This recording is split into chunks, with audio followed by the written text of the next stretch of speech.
CGI बनने वाले जज ने धनखड़ की हेकड़ी निकाल दी। जहां जगदीप धनखड़ न्यायपालिका पर अमर्यादित टिप्पणी खुलकर कर रहे थे तो उन्हें फ्यूचर सीजीआई ने अब अच्छे से धो डाला है और भरे कोर्ट रूम में टिट फॉर टैट यानी जैसे को तैसा वाला हाल कर दिया है। जी हां दोस्तों, तो अब अपने ही बिछाए जाल में फंसते नजर आ रहे हैं मोदी और शाह। वहीं दूसरी तरफ संजीव खन्ना के सपोर्ट में पूरा का पूरा सुप्रीम कोर्ट नजर आ रहा है। सीजीआई खन्ना के अपमान का बदला अब सीजीआई बनने वाले जज जस्टिस BR गवई ने ले लिया है। तो पूरा मामला विस्तार से आपको बताऊंगी दोस्तों, तो आप हमारे साथ अंत तक वीडियो में बने रहिएगा। नमस्कार, आदाब, आप देख रहे हैं खबर अड्डा और मैं हूं आपके साथ सुम्बुलीरम। दोस्तों, सत्ता के फायदे वाले फैसले जब से उसे नहीं मिल रहे तब से वो छटपटाई हुई है और इसका ताजा उदाहरण वक्फ संशोधन बिल है और उस पर अंतरिम आदेश देने वाले सीजीआई संजीव खन्ना अब अपनी नाकामी की खींच ये सरकार वाले सीजीआई और न्यायपालिका पर निकाल रहे हैं। खासकर इस सब की शुरुआत भारत के उपराष्ट्रपति जगदीप धनखड़ और किरण रिजिजू जैसे मंत्रियों ने करी। फिर इस कड़ी में आगे बढ़ते हुए निशिकांत दुबे जैसे लोग भी शामिल हो गए और एक से बढ़कर एक टिप्पणी करने लगे। दोस्तों, जिस जाल में भाजपा वाले सीजीआई खन्ना को फंसाने की कोशिश में लगे हुए हैं, उसी जाल में अब वो खुद फंस चुके हैं। तमिलनाडु मामले में राष्ट्रपति को कैसे सुप्रीम कोर्ट आदेश दे सकता है, इस मामले में सुप्रीम कोर्ट को उपराष्ट्रपति जगदीप धनखड़ ने खूब सुनाया था। और आज भाजपा खुद जब सुप्रीम कोर्ट पहुंचा है कि बंगाल में राष्ट्रपति शासन लागू कराने के लिए राष्ट्रपति को सुप्रीम कोर्ट आदेश दे, तो बस अब फर्क यह है कि इससे फायदा बंगाल में भाजपा को होगा।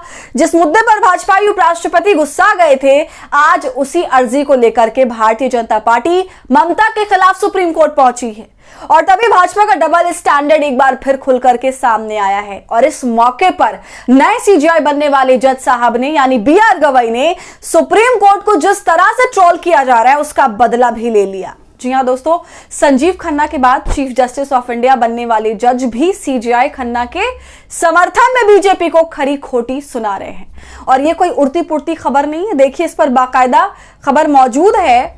मुर्शिदाबाद हिंसा, सुप्रीम कोर्ट ने पूछा क्या राष्ट्रपति को आदेश दें, केंद्रीय बलों की तैनाती से इनकार किया, भाजपाई वकील के दावों पर भी सवाल उठाए।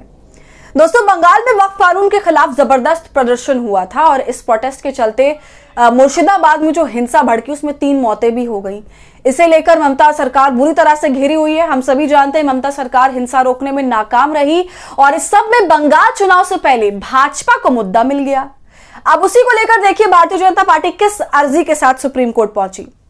भारतीय जनता पार्टी अब सुप्रीम कोर्ट के पास गई है कि राष्ट्रपति शासन बंगाल में लगाया जाए, उसके लिए राष्ट्रपति को आदेश दिया जाए।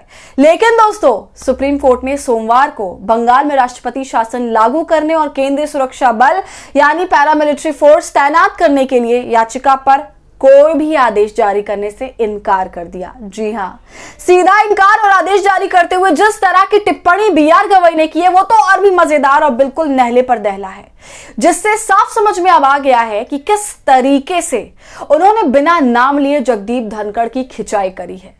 दोस्तों, याचिकाकर्ता ने अपील की थी कि वक्फ कानून के विरोध में हुई मुर्शिदाबाद हिंसा के बाद कोर्ट इस पर फैसला ले। इस पर जस्टिस BR गवई जो सीजीआई खन्ना के रिटायरमेंट के बाद सीजीआई पद संभालेंगे, तो BR गवई ने बड़े ही सरल अंदाज में बिना नाम लिए जगदीप धनखड़ ने सुप्रीम कोर्ट पर जो टिप्पणी की थी उस पर चटकदार चुटकी ले ली।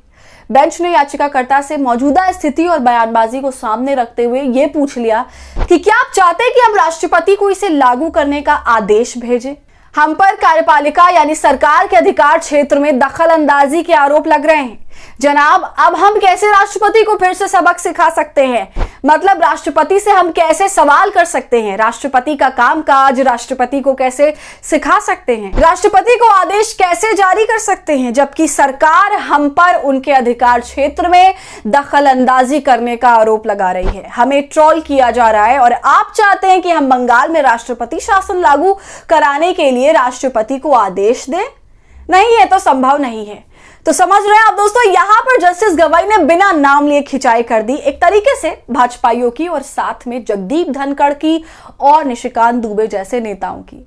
दोस्तों, ये पूरा मामला तमिलनाडु के एक केस से जुड़ा था जिस पर धनखड़ ने सुप्रीम कोर्ट के आदेश के बाद आपत्ति जताई थी और केस राज्यपाल के काम को टालने को लेकर था। यानी किसी बिल पर, किसी मुद्दे पर राज्यपाल के साइन चाहिए तो वो इसे ना करके जरूरत से ज्यादा समय तक के लिए टालते हैं अब इसके दबाव में, किसके दबाव में, किसके हित के लिए वो ऐसा करते हैं ये तो नहीं पता, लेकिन इस पर सुप्रीम कोर्ट ने 3 महीने का वक्त तय कर दिया कि इतने वक्फे में आपको काम करके हटाना ही है किसी भी मुद्दे का। सुप्रीम कोर्ट के इसी आदेश के खिलाफ धनखड़ ने कहा था कि राष्ट्रपति को क्या करना है, क्या नहीं करना, क्या अब यह सुप्रीम कोर्ट तय करेगा? यह सुप्रीम कोर्ट का काम नहीं है राष्ट्रपति को आदेश जारी करना। सुप्रीम कोर्ट को जो अपार शक्तियां दी गई हैं उसका सुप्रीम कोर्ट दुरुपयोग कर रहा है, ये कहते हुए उपराष्ट्रपति जगदीप धनखड़ जी नजर आए थे। और आज इसी का मुंह तोड़ जवाब जज गवाई ने दे दिया। दोस्तों, आज टाइम्स ऑफ इंडिया अखबार ने भी धनखड़ को जमकर लताड़ लगाई है, वो भी ऐसी लताड़ जिसे वो कभी नहीं भूलेंगे। साफ शब्दों में कहें तो टाइम्स ऑफ इंडिया ने धनखड़ की बैंड बजा दी है। साफ साफ कह दिया कि नीतियों, राजनीति और न्यायिक फैसलों के मामले में उनकी कोई हैसियत नहीं है। तो साफ है कि वो धनखड़ से कह रहे हैं कि अपनी औकात में ही रहो।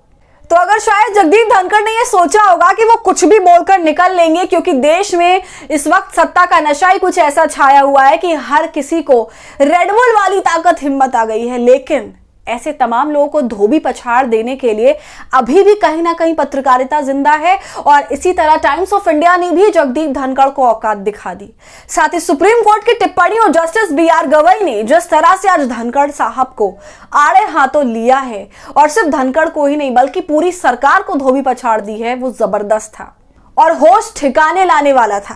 तो दोस्तों, आपके इस पूरे मामले पर क्या कहना है, हमें अपनी राय कमेंट कर जरूर बताइए। वीडियो पसंद आई हो तो इसे लाइक और शेयर करें और खबर अड्डा को YouTube पर सब्सक्राइब कर लें।